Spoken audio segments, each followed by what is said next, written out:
It began like any other taping day until everything stopped. The studio lights were warm, forgiving, designed to smooth edges and keep spirits light. Laughter had already found its rhythm, applause rising and falling on cue, the familiar choreography of live television unfolding without resistance. Steve Harvey stood at center stage, steady and relaxed, carrying decades of experience in the way he held a pause. Nothing about the moment suggested danger. Nothing warned that the next 7 minutes would undo him in a way no audience had ever witnessed. The phone rested on the small table beside him, dark and silent, just another prop waiting its turn. Producers had mentioned a call, nothing more, a brief connection, a voice from somewhere else. Steve Harvey nodded, trusting the process as he always had. He had taken thousands of calls over the years. He had delivered surprises, reunions, laughter. He had seen tears, yes, but always the kind that stayed contained, manageable, respectful of the camera. This would be different. When the signal went live, the room shifted before a single word was spoken, a subtle tightening, the kind you feel in your chest before you know why. Steve Harvey lifted the receiver, his expression open, curious. The audience leaned in, sensing that something unscripted was about to cross the invisible line between performance and truth. The first voice on the other end was unsteady. It carried distance, not just physical miles, but emotional ones. Years, perhaps decades, compressed into a single breath. The words came slowly, carefully, as if afraid they might shatter if spoken too quickly. Steve Harvey listened, his smile softening, his posture changing almost imperceptibly. He had learned long ago that listening is not passive. It requires surrender. As the seconds passed, the laughter drained from the room. Applause forgot its timing. Even the cameras seemed to hesitate, lingering where they normally would have cut away. The voice on the phone spoke of loss, not dramatically, not with flourish, but plainly. The most devastating truths are often delivered that way. Steve Harvey's eyes flicked downward, his jaw tightened. A breath caught halfway in. You could see the moment it reached him, when the story stopped being something he was hosting and became something he was carrying. The kind of weight that does not ask permission before settling into the heart. 7 minutes is not a long time. But grief does not obey clocks. It stretches seconds into lifetimes. And as the call continued, time inside the studio began to behave differently. The lights seemed harsher, the silence louder. Every sound, a sniffle, a shifting foot, a swallowed sob, became amplified. Steve Harvey tried to respond. He did. A few words surfaced, steady at first. But then the voice on the phone said something else. Something small, something intimate. A sentence meant for no one else, now spoken in front of millions. And that was when he broke. Not the controlled tears audiences had seen before, not the dignified pause, the hand to the face, the quick recovery. This was different. This was raw. His shoulders shook, his head bowed. The microphone caught what he could not stop, breath unraveling, sound breaking free. The audience did not move. No one clapped. No one spoke. Because everyone understood instinctively that this was not a moment to be filled. It was a moment to be held. Steve Harvey turned away from the camera, but the truth followed him. Tears fell unchecked, blurring the bright studio into something distant and unimportant. For once, he was not the guide. He was not the anchor. He was a man confronted with a pain that felt achingly familiar, a reminder of love lost, of words unsaid, of calls never made in time. The voice on the phone continued, gentler now, as if realizing what it had stirred. There was no apology, no retreat, just presence. The kind that does not fix, but stays. In living rooms across the world, people stopped scrolling. They leaned closer, because what they were watching was no longer television. It was a human being, undone by connection, by the unbearable weight of caring. And in that stillness, something sacred began to form. The voice on the phone belonged to someone the world had never applauded. No spotlight had ever followed their footsteps. Their life had unfolded quietly, shaped by work done in the margins and love given without witnesses. Years earlier, they had watched Steve Harvey from afar, not as a celebrity, but as a symbol of possibility. A man who had failed publicly, risen slowly, and spoken often about faith, perseverance, and the dignity of trying again. For the caller, those words had once meant survival. They had grown up in a house where silence did more damage than shouting, where absence lingered longer than presence ever did. A parent gone too soon. Another who stayed physically but drifted emotionally, weighed down by their own disappointments. As a child, the caller learned early not to ask for much, not to expect rescue. Hope became something rationed, taken in small doses when the world felt too heavy. Adulthood arrived without ceremony. Bills replaced dreams. Responsibility crowded out reflection. The caller built a life that worked, not a glamorous one, but a steady one. Long hours, little rest, love expressed through provision rather than words. They became the dependable one, the one others leaned on, the one who never called attention to their own fatigue. But grief has a way of waiting patiently. Years earlier, a loss had carved something deep and unfinished into their life. A goodbye that came too fast. A phone call that never happened. Words rehearsed endlessly but never spoken aloud. The kind of regret that does not fade with time. It simply learns how to stay quiet. On the other end of the line, Steve Harvey carried his own history into the moment. Long before success, he had known homelessness. He had slept in his car. He had missed calls. He had lost people while chasing stability. He understood how easily life convinces people to postpone tenderness, to assume there will be time later. That shared understanding hovered between them now, unspoken but unmistakable.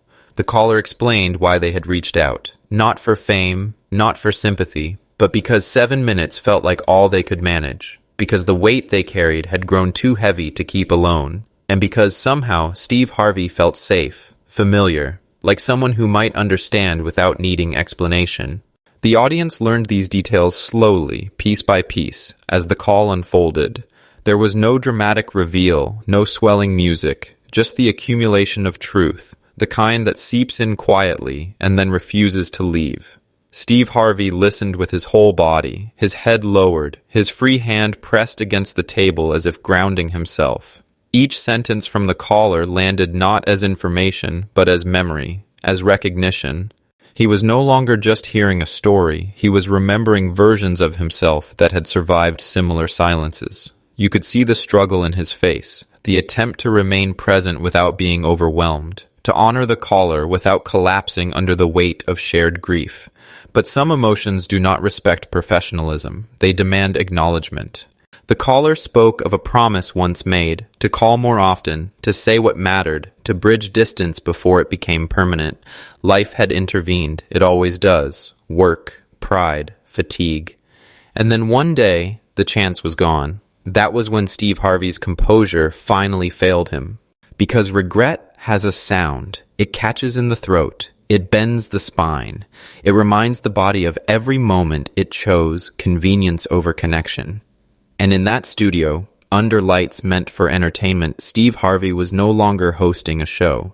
He was grieving alongside a stranger whose pain mirrored his own. The audience felt it too. Some wiped tears silently. Others held hands without realizing why. Everyone understood that this call was not just about one loss. It was about all the calls never made, all the words left unsaid because tomorrow felt guaranteed.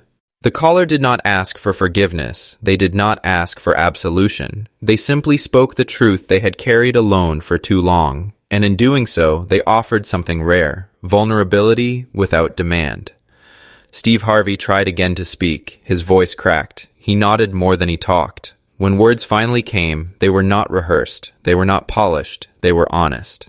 He thanked the caller, not for sharing a story, but for trusting him with it. For being brave enough to interrupt a television show with something real. 7 minutes continued to stretch. And somewhere in that shared space, between a voice on the phone and a man in tears, the studio became something else entirely. A place where grief was allowed, where strength looked like softness, where strangers reminded each other that love delayed can become love denied. The call moved deeper, past explanation and into confession. The caller's voice no longer shook as much, not because the pain had eased, but because it had finally found somewhere to land. Words flowed now, imperfect and unguarded, the way they do when a person realizes they are no longer alone inside their grief.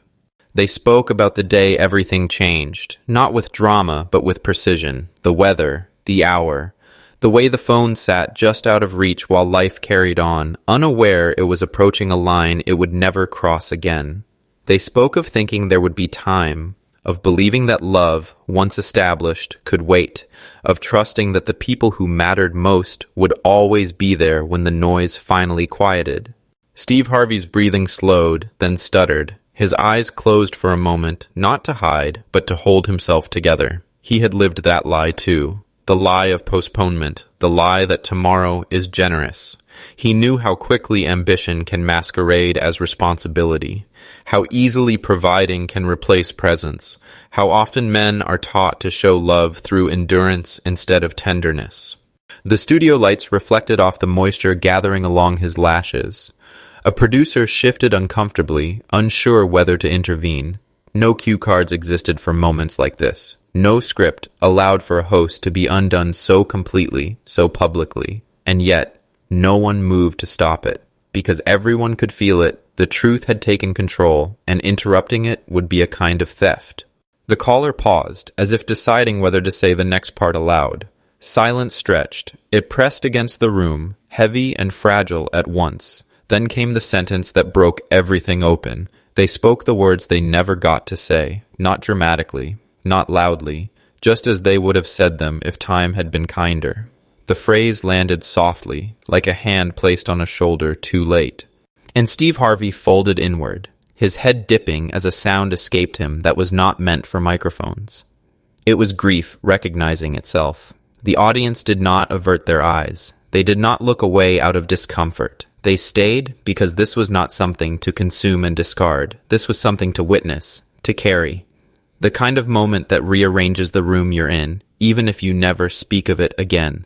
Steve Harvey's shoulders shook. Tears ran freely now, uncontained, tracing the lines of a face that had learned how to survive without ever fully sealing itself off. His hand covered his mouth, but the sobs found their way through anyway, raw, unfiltered, honest. For once, he did not try to recover quickly. He did not apologize for the delay. He let it be seen. The caller heard it, the crying, the truth of it, and instead of pulling back, they leaned in. Their voice softened. They told Steve Harvey he wasn't alone, that they hadn't known if calling was the right thing to do, but they were glad they had. That if this pain could be shared, even for 7 minutes, maybe it would weigh less on both of them. Time slowed to a near stop. A camera caught the audience, faces wet, hands clasped, eyes fixed not on the spectacle, but on the humanity unfolding in front of them. Some people were thinking of their parents, others of their children, some of friends they hadn't called in years. The call had become a mirror, and no one escaped their own reflection. Steve Harvey finally lifted his head. His eyes were red, his breath uneven. He did not rush to fill the space. He spoke carefully, choosing words not for impact, but for truth. He told the caller that love spoken late is still love, that regret, while heavy, is proof of a heart that cared deeply, that shame has no place where grief already lives. He told them that 7 minutes mattered, because sometimes 7 minutes is enough to say what decades of silence could not. Enough to honor what was lost, enough to remind two strangers that connection does not require perfection, only courage. The call did not end with applause, it ended with gratitude, a simple exchange, a mutual acknowledgement of pain shared and lightened, if only slightly. When the line finally went dead, the studio remained still. No music rose, no jokes followed. The moment refused to be rushed.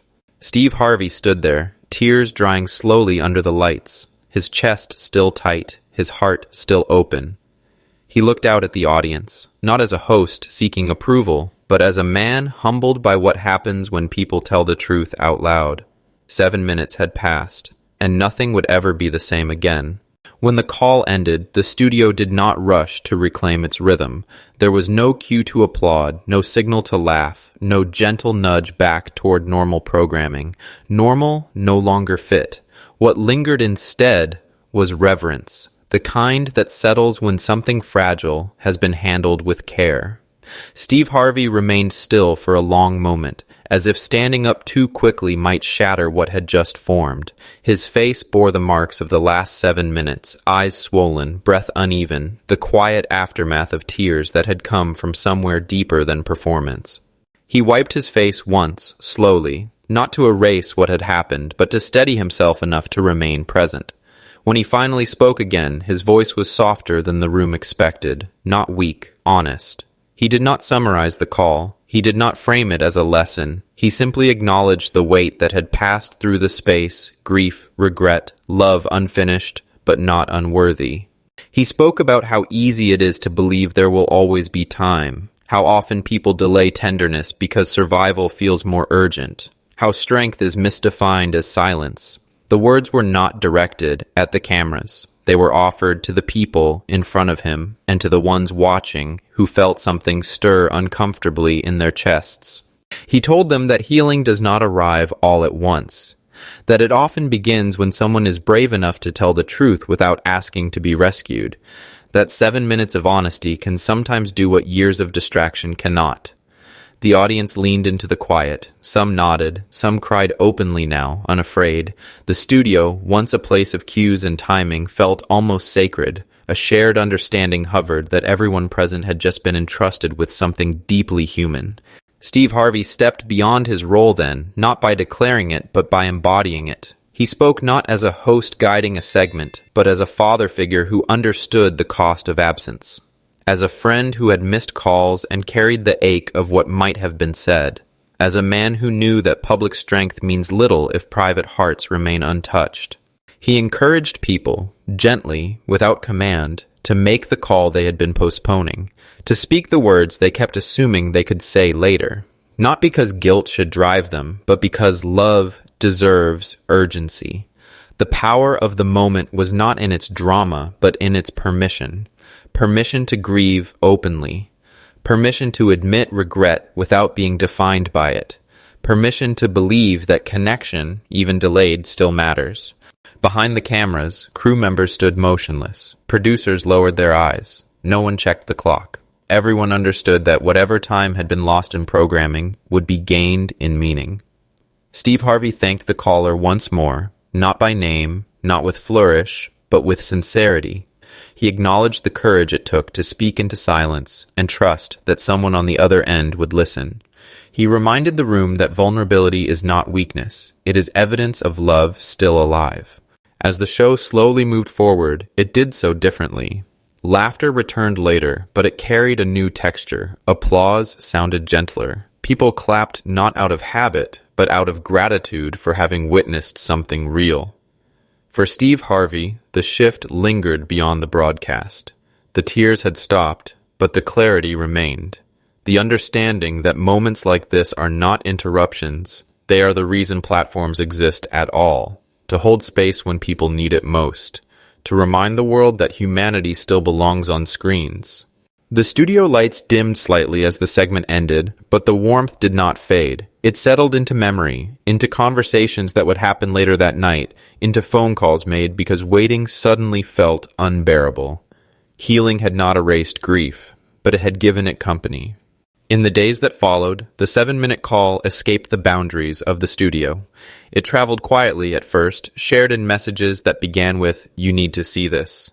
It moved through living rooms late at night, through kitchens where phones were set down and picked up again with trembling hands. People did not watch it for entertainment. They watched it because it felt like permission. Steve Harvey returned to work with the same steady presence the world expected, but something had shifted beneath the surface. Those close to him noticed it in the pauses he took before speaking, in the way he listened longer than required, in how laughter now arrived with a gentler edge. He had always believed in the power of kindness. Now he carried proof of how quickly honesty could dismantle walls people didn't even know they were guarding. The caller never sought attention. Their life did not change in visible ways. There were no interviews, no follow-up appearances, but something inside them loosened. The words that had once lived like a stone in the chest no longer felt as heavy. They had been spoken, heard, held, and sometimes that is enough to let grief breathe. Across the world, people began making calls. Parents heard voices they had not heard in years, Old friends reconnected awkwardly, fumbling through apologies and laughter. Some conversations were short. Some ended in tears. Some reopened wounds that would take time to tend. But they happened, and that mattered. The moment did not inspire slogans or campaigns. It inspired action, the quiet kind, the kind no algorithm can measure. People learned, if only briefly, that love does not wait patiently forever. That saying later too often becomes never. That 7 minutes, offered honestly, can shift the weight of a lifetime. Steve Harvey never framed the call as something he had given the world. He understood it was something the world had given him. A reminder of why empathy matters more than polish. Why platforms mean nothing if they cannot hold pain without rushing past it. When asked about it in private conversations, he spoke not of tears, but of listening. Of how rare it has become for people to feel truly heard. Of how grief does not need fixing, it needs witnesses. He spoke of how strength looks different when it allows itself to be seen. The legacy of the call did not live in replays. It lived in changed behavior, in softened voices, in the courage it took for ordinary people to admit they were afraid of silence, in the realization that vulnerability, when met with compassion, can become a bridge instead of a burden. Years from now, many would forget the date of the broadcast. They would forget what came before or after in the episode, but they would remember how it felt to watch a man known for humor and confidence be undone by connection, and to survive it with dignity intact. Because what happened that day was not a breakdown, it was a breakthrough. A moment when television stepped out of its role as distraction and into its highest purpose, to remind people who they are to each other. To show that even under bright lights, truth still has a place, that tears do not weaken a message, they deepen it. 7 minutes did not erase regret, but it transformed it into something usable, a call made, a truth spoken, a heart met where it stood. Sometimes, television doesn't just entertain, it heals. If this story touched your heart, subscribe and share so the world never forgets moments like these.